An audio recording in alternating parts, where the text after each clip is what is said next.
Hey, what's up there, YouTubers? It's me again, Brian, aka Gamer55551, and I am back with a My Two Cent Nintendo/gaming video for this week, for the week of August 15th to the 21st. And we got 4 stories to cover this week, including a interview that Suda51 gave to Game Explained, some bit of a controversy surrounding Outriders that involves the developers People Can Fly, Square Enix, and to some degree Game Pass in a certain way though. And with speaking with Game Pass though, we're also going to be talking about a comment Phil Spencer made in regards of Game Pass coming to other platforms like the PS5 or the Nintendo Switch. And of course, the NPD numbers are in and all, and there's some interesting games that made it onto the charts this week though. And if you're interested in what I'm talking about, I have links in the description based on where I got the information and some of the stories that I will be talking about though. But before we get started though, we'll do what I like to call the quick My 2 cents. Stories that caught my attention though, but I'm not going to go into a huge amount of details or anything. The first one is that it's been reported that the upcoming game Stalker 2 that was shown at Xbox E3 presentation that's be coming to the Xbox Series S and X and PC next year. It's been reported that the game will run on the Unreal Engine 5 though, which supposedly is supposed to be different than the in-game engine that they used, I think, for the first Stalker, though I never played the first one though. And I will say it's kind of nice to see them using, it's interesting to see how the game will run on the Unreal Engine 5 though. I am looking forward to this game though, since it's going to be on Game Pass.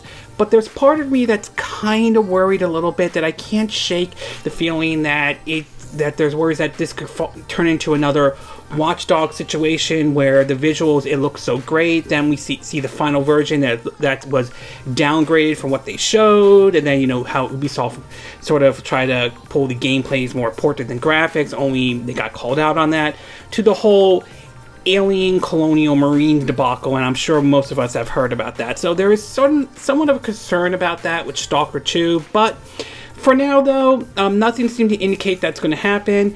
I'm going to give the developers the benefit of the doubt though, and since the game's going to be on Game Pass though, it's an opportunity to try it out, see if it's something that clicks with me, and if it does, it's probably something I'll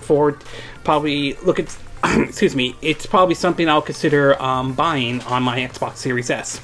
We also learned that despite the rough start that Biomutant has gotten so far, it seemed the game became very profitable for THQ Nordic and Embracer Group, so the game certainly has done very well though. There was some controversy with the game and some of the updates the game has been having though, but so far it seems as though, at least according to THQ Nordic, the game did very well. It will be interesting to see if a Biomutant 2 does happen, and if that does happen though, it would be also interesting to see if the developers learn from the mistakes that some people didn't like about with the first Biomutant.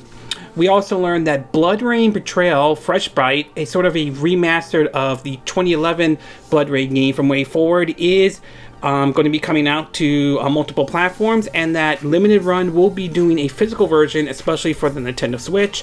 I remember trying this game out though back on the PS3, and it was definitely a hard game to be exact. So it's nice to see that the game is getting like another shot, especially coming to the Nintendo Switch. I mean, hell, I wouldn't mind if they remaster or remade the first or second Blood Rain game. That would be nice if that ever does happen. We don't know if that will, but who knows though. But either way though, a physical version is happening, and the game Blood Rain Betrayal Freshbite will be released in September.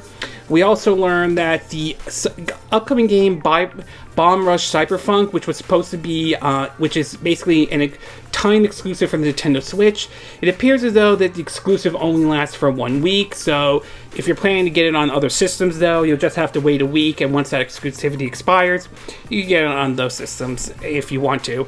Personally, I'm not really a huge fan of time exclusives though. I don't really agree with that approach compared to the whole Bayonetta 2 approach, where a developer like Nintendo was willing to 100% fully fund the game in exchange to make it exclusive to their system. So I prefer that approach over time exclusive. But either way, it looks like for those who are thinking about getting this game but not on the Nintendo Switch, you'll just have to wait 1 week and all. And we've also learned that one of the characters from Yakuza series Kazuma, if I'm saying his name correctly, will actually be in Super Bowl Banana Mania, though. It certainly is nice, though, to see him in this game, though, especially on the Nintendo Switch.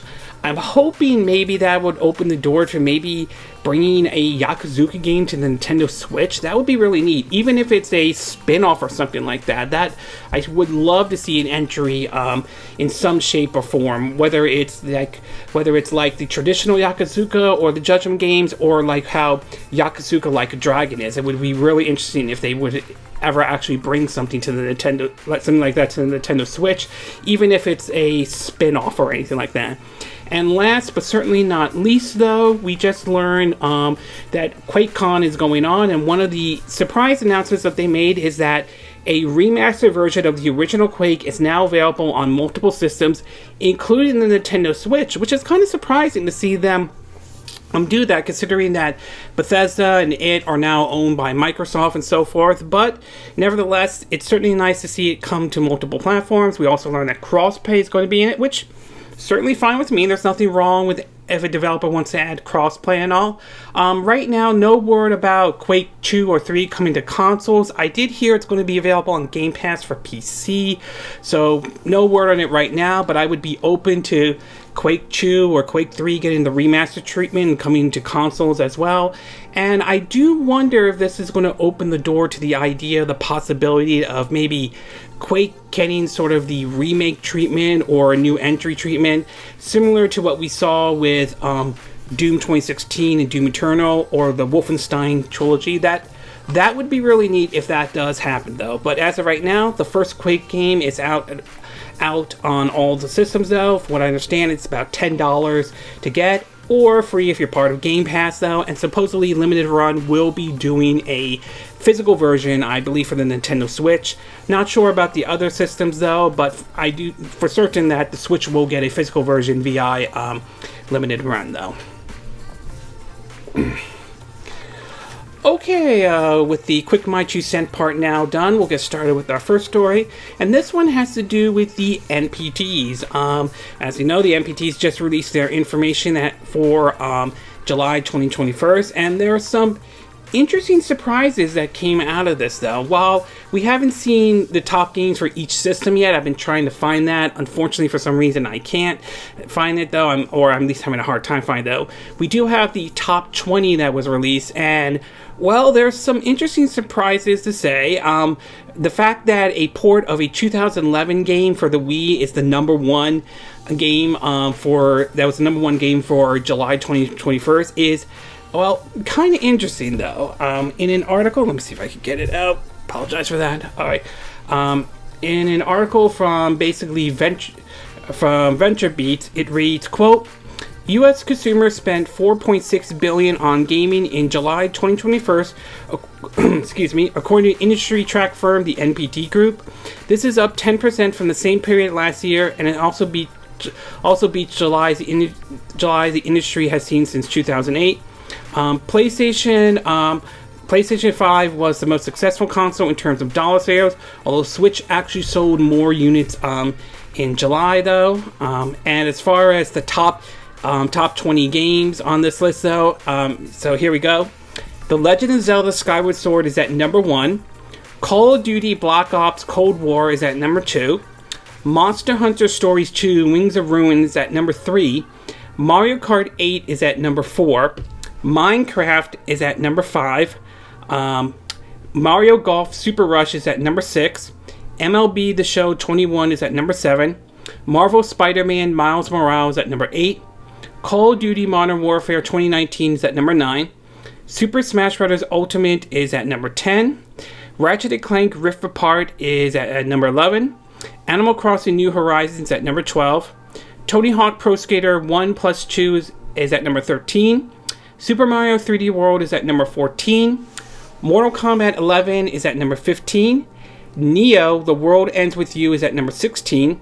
Legend of Zelda Breath of the Wild is at number 17. Pokemon Sword and Shield is at number 18. Resident Evil Village is at number 19. And Assassin's Creed Valhalla is at number 20. So it's very fascinating to see that Skyward Sword, a port of the Wii game from back from 2011 is the #1 game for July of 2024. That's pretty amazing to see that game make it up there at the top of the charts, though. What's also interesting to see is Monster Hunter 2 Wings of Ruin entering at #3. That certainly is nice to see that game make it up there. Maybe this will open the door to maybe a Monster Hunter Story 3. And to see actually Nero, The World Ends With You, a sort of a niche title from Square Enix, make it into the charts, though. It's certainly nice, though. Hopefully it garnishes enough attention that perhaps maybe a third entry will happen or anything like that. So that certainly is very interesting to see. Excuse me. Very interesting to see the games, those games making it onto the list, though. Even Mario Golf Super Rush basically made it in at #6, although last month it was at #3, though. So that game still is holding out very well. So it certainly is, and seeing Pokemon Sword and Shield, though, that's going to be interesting to see when the new Pokemon game, which they announced at their Pokemon Direct, the Diamond and Pearl remake, and the open world one. I forgot its name. I apologize if I didn't get that one, though. It's going to be interesting to see how well those games do. And even Ratchet & Clank continues to do well, despite some people complaining about the idea of charging $70 for these PS5 games, but it doesn't seem to have stopped the games from being ranking on the charts, though. So the overall takeaway from this is that a game like Skyward Sword that was originally released back in 2011 managed to make it at the #1 spot, which is pretty amazing, and it definitely shows the fact that there's still an audience that maybe had missed out on these games, to be exact. And there's no doubt that the Switch is continuing to do very well for Nintendo, though. How they can keep that momentum going remains to be seen, especially now that we're in, the era of the Xbox Series S and X and the PS5. Not to mention, there's the whole situation with Steam Deck when that comes out supposedly next year, and so forth. And to see Monster Hunter 2 Wings of Ruins making in there is certainly nice. Same with the Neo. The Neo World Ends With You. I'm glad both of those games made it in. I'm hoping they find the audience out there, and hopefully those games continue to do very well. So overall, it's an interesting list that they showed, though, and yeah, Skyward Sword's being #1 is, in a way, kind of surprising to me, though, indeed. Okay, we're going to take a quick break, and when we get back, we'll get to part 2. And this one has to do with supposedly Phil Spencer responding to a question in regards about Game Pass coming to the Nintendo Switch or even the PS5. So we'll take a quick break, and we will be right back.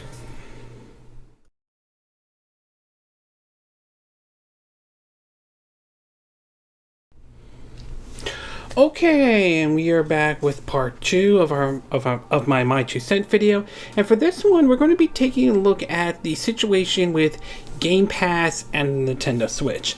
Now, ever since Cuphead made an unexpected surprise appearance on the Nintendo Switch, and then later on other systems like, say, the PS4 and all that stuff, there have been a lot of wild speculations of whether or not Microsoft might be bringing some of their IPs to other systems, like we've seen with Cuphead and Ori and the Will of the Wasp and the Blind Forest, to even possibly the idea of, like, say, something like, say, Game Pass coming to the Nintendo Switch. Now, this has been sort of rumored for a long time. There were this whole speculation that Game Pass might be coming to the Nintendo Switch and so forth. There was even some of it mentioned during basically the whole Epic versus Apple lawsuit that has been going on.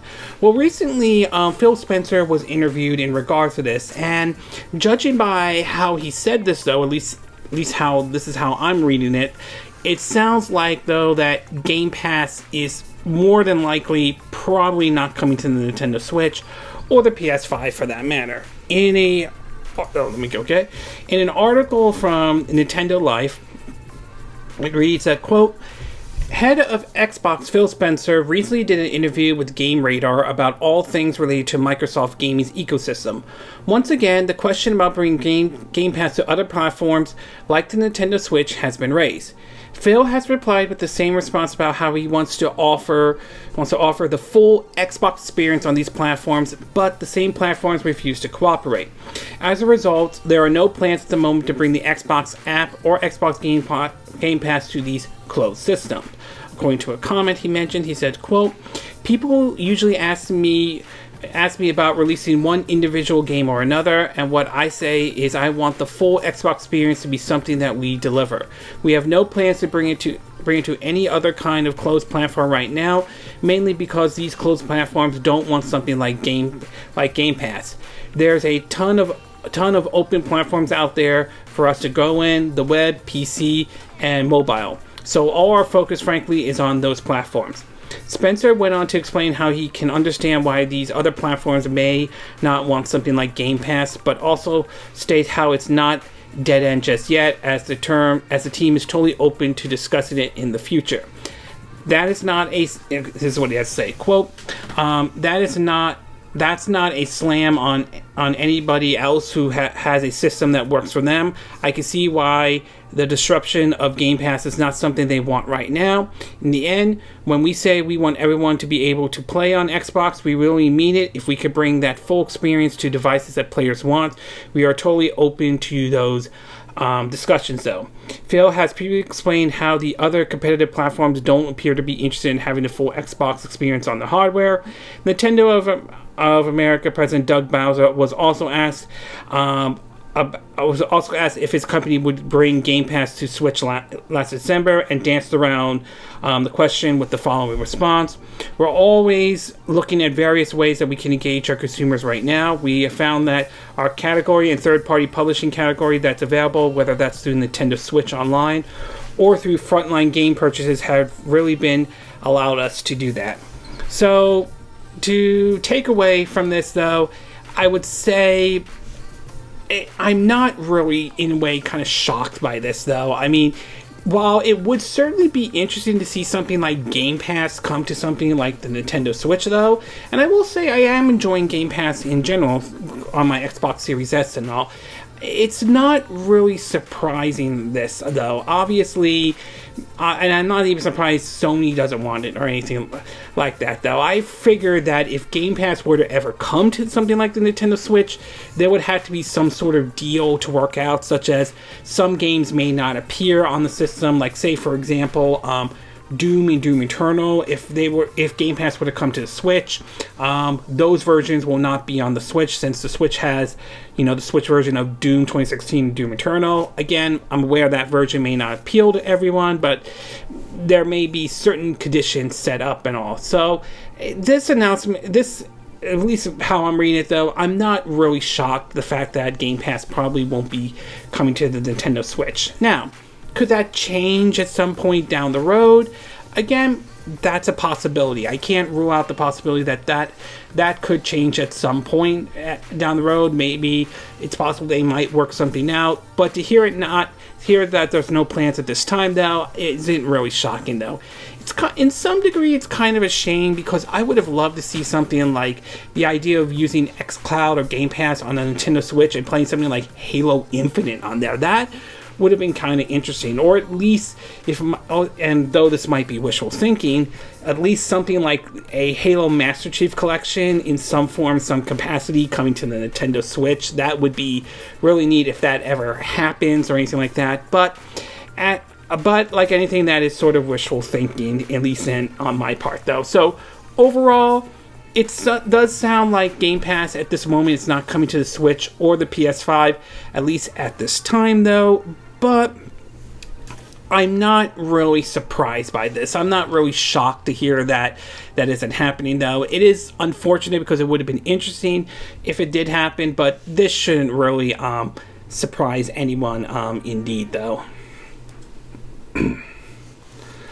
Okay, we're going to take a quick break, and when we get back, we'll get to part 3, and this one has to do with Outriders and a bit of a controversy surrounding it between the developers People Can Fly, Square Enix, and to some extent, Game Pass in a certain way. So we'll take a quick break, and we will be right back.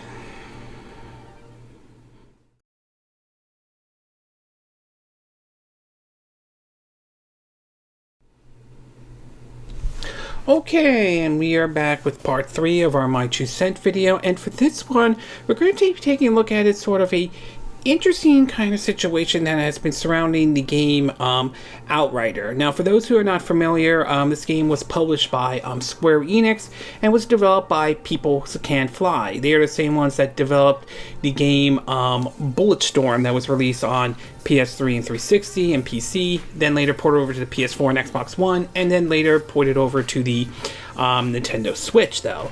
And what caught people's attention about this game was at the time it was announced that it was going to be a day one release on Game Pass, Microsoft's Netflix-style subscription service, though. And that kind of caught a lot of people's attention. And it was when the game launched on Game Pass, supposedly got a lot of user base and all that.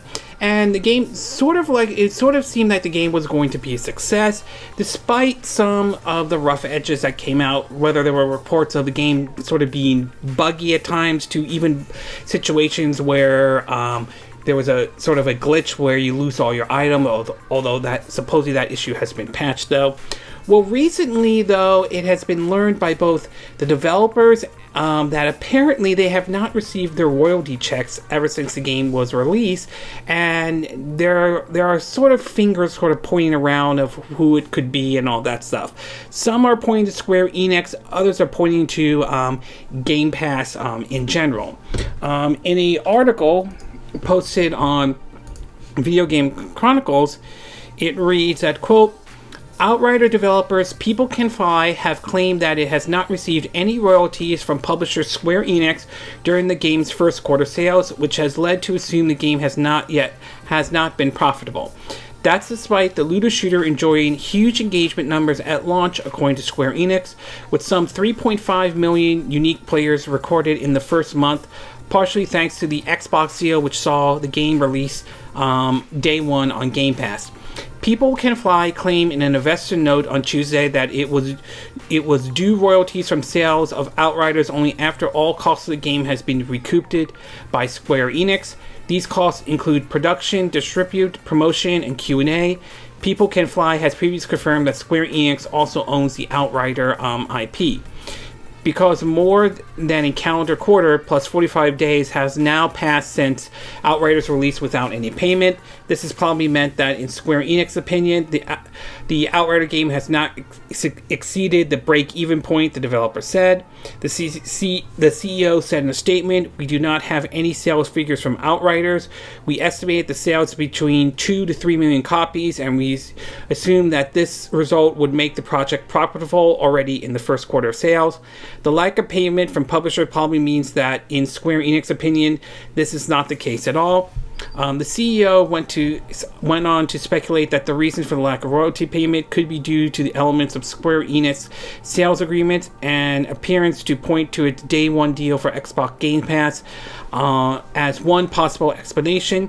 It's possible the executive could be alluding to payment schedule for the argument, or how Square Enix allocated revenue for the deal if it's related to multiple projects. The lack of royalty payment may have been determined by some elements of Square Enix sales policy, to the details of which we do not know, such as partnerships concluded by the publisher with distributing platforms or entities offered the Outrider games as an add-on to their products. He said, though, the failure to achieve a level of profitability may also mean that the costs incurred by the publishers are higher than we expected, but I don't want to speculate. We will continue to analyze the situation. However, it's worth noting that such explanation takes time, and our influence on the publisher position is limited, though. So there's more to it, though, on this one. Now, some people have pointed to and claimed that it was because of the game being on Game Pass, though. And while that might be a possibility, I'm not 100% sure on that, as we've heard success stories from developers of how their games have done well since being on Game Pass, such as basically the developers of The Ascent, which have said their game has sold 5 million courtesy of Game Pass and all. So, I mean, I'm not 100% sure this is Game Pass' fault.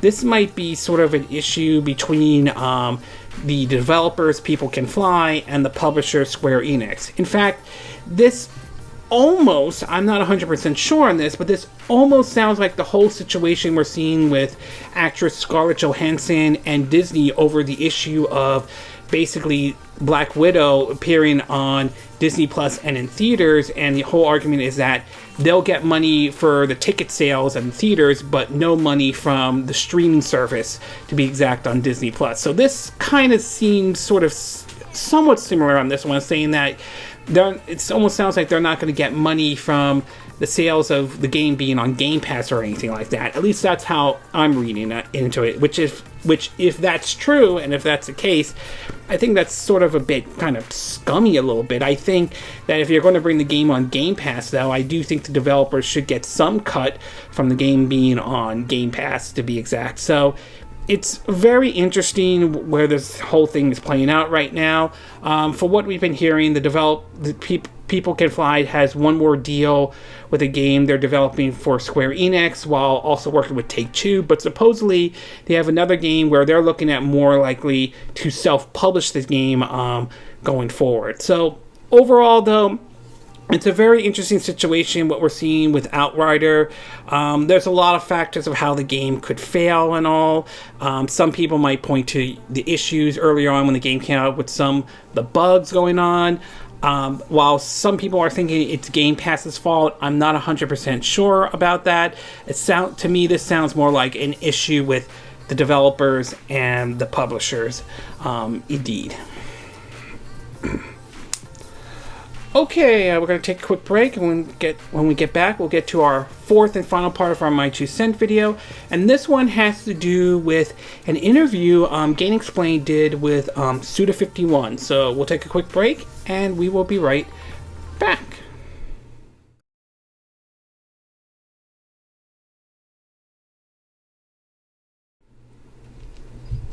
Okay, and we are back with our fourth and final part of our My 2 Cent video, and for this one, we're going to be talking about the man, the legend himself, the punk game developer, Suda51. Now, I'm sure for a lot of Nintendo fans or Suda51 fans or Nintendo Switch fans out there, next week is going to be the release of No More Heroes 3, a game for a lot of us have been waiting for a long, long time, since, No More Heroes 1 and 2 was released on the Wii, and then later ported over to the Nintendo Switch and obviously the PC. With Travis Strikes Again, No More Heroes, announced during when Nintendo first showed off the Nintendo Switch, though. Not a bad game, though. It certainly isn't a bad game indeed, but not as good as, say, No More Heroes 1 and 2 and all. So for us, though, this is a big one, and hopefully this one turns out to be, well, interesting enough, GameXplain did an interview with Suda51 and asked some interesting questions ranging from a spin-off starring Shinobu, if I'm saying her name correctly, to even possibly a fourth No More Heroes games if that happens. So in an article, let me get that out. In an article posted on Nintendo Life, it reads, quote, "With the release of No More Heroes 3 upon us, the series' larger-than-life director Suda51 has sat down to chat with GameXplain about various aspects of the next edgy anticipated outing for Travis Touchdown. In an interview, he explained how as soon as he first got his hands on the Switch controller, he was 100% sold on bringing No More Heroes 3 to the Nintendo platform. A comment he mentions, saying, quote, "Yes, this is it. This is the platform right here. Since then, it's been a Switch or nothing deal." The director goes on to speak about motion controls being his preference way to play the game, going as far as saying he wished it was motion control exclusivity, if I'm saying, apologize if I'm not saying the name correctly, but he also added that there's been a ton of work and time to put in the game's more traditional button and stick control so that players who aren't fans of motion controls have a solid alternative to fall back on. Suda51 also spoke about how the game went through various stages of designs, initially starting out with a lot of boss battles before being whittled down to its current form. Here's what he had to say, quote, "At first we were going to do with 100 boss fights for the game. For the game, we realized that would be too tough, so we cut it down to maybe half and focus on the other part of the story like world building, though. With regards to influence of the game's story and design, the director, quote, Watchmen and The Boys, and went on to reveal that he collaborated to some degree with The Boys co-creator Derek Robertson on No More Heroes 3. Apologies, I'm not saying his name correctly. He also spoke generally about the fondness of collaborating that's been evident over the course of his career. I feel that getting help from external sources that provide new inputs and viewpoints is really interesting and fun. You get to see the different ideas these artists come up with based on the characters and situations I've created, though. That could be one reason why he teamed up with James Gunn and did Lollipop Chainsaw on the PS3 and 360. Anyway, moving on, though. When asked about the possible spin-off game for No More Heroes' young assassin Shinobu Jacobs, I apologize for not saying her name correctly, Suda51 expressed a desire to do something in that regards, but revealed that due to the IP issues, this wasn't as straightforward a proposal or position as he liked it to be. He said, quote, "I put a lot of thought into developing the Shinobu further in various ways, but because of the IP ownership, I can't really confirm anything, but I would really be happy giving Shinobu her own game. With regards to a fourth entry in the No More Heroes franchise, Suda51 revealed that he'll be interested, but said it would be a good 10 years away both in real time and in terms of the game's story. It seems his focus for now is putting Travis Touchdown on ice and moving on to a new IP. He did, however, also reveal that his ideas with regards to a fourth No More Hero games, if it were to ever happen, currently revolves around a story that mirrors the plot of,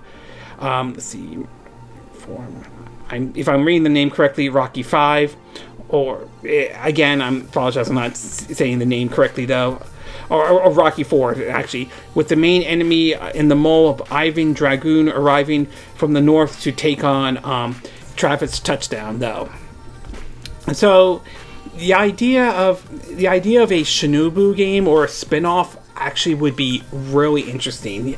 I would be open to the idea if like a fourth No More Hero games, if that happens, to have her sort of maybe take up the mantle to a certain degree. So that would be a really interesting idea if that were to ever happen.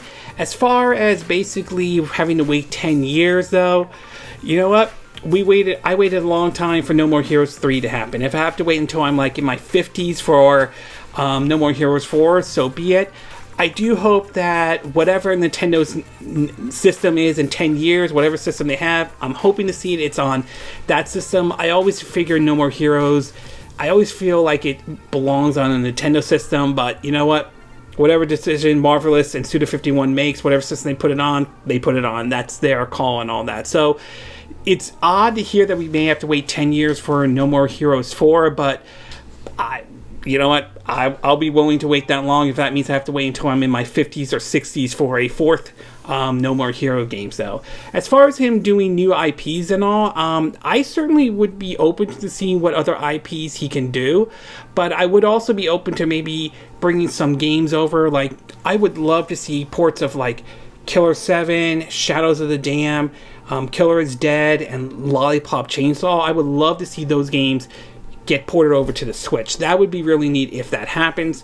Obviously, there are some rights issues if that have to be addressed, but I do hope to see those games come over, though, and I certainly would be open to seeing Suda51 collaborate with other folks out there. Maybe collaborate again with James Gunn to do something. That would certainly be neat. So, overall, it's an interesting interview, though. Obviously, if a fourth No More Hero game happens, that would be great.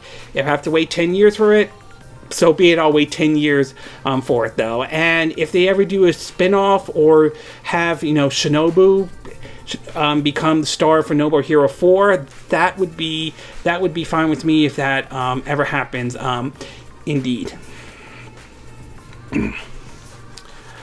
Okay, this concludes this My Two Cent video for this week.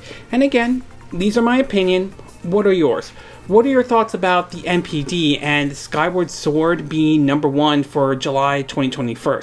Are you surprised by this in any way? Are you not surprised at all? Are you pleased to hear Monster Hunter Stories 2 making it onto the charts? Or even Neo, The World Ends With You making it into the NPD charts for July 2021? What are your thoughts about Game Pass at this time not coming to the Switch and the PS5 for that matter? Are you disappointed by this announcement, though? Are you shocked in any way? Or are you not really at all surprised about this?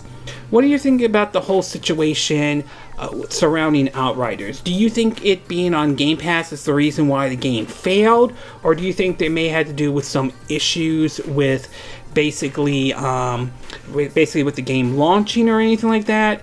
And do you think because the game was on Game Pass, do you think that might be one of the reasons why Square Enix is withholding royalties to the developers of Outriders? People Can Fly. And what are your thoughts about the interview with Suda 51, though? Is this still making you hyped for the upcoming release of No More Heroes 3? Do you think a No More Heroes 4 should happen? And if so, are you willing to wait 10 years for a No More Heroes 4? And do you think Shinobu should get her own game, whether it's starting being the main character with No More Heroes 4, or to maybe a spin-off for her own game at all? Do you agree with what I said in this video? Do you disagree? Do you have a difference of opinion? As always, sound off on the comment section below. Let me know what you think. And if you do like this video, I hope you hit the like button. I would appreciate it. And I hope you do subscribe to my YouTube channel. If you do, make sure you hit the bell icon for notification of any new videos I put up. Also, feel free to share this video if you want to, and feel free to donate to my channel if you like. You could do it through PayPal Me or Patreon. Links will be in the description of this video, assuming you're watching this on YouTube. And I will see you again next time when I do another video. Hopefully that'll be soon. Until then, from Southern California, I wish you all a good day then. Bye!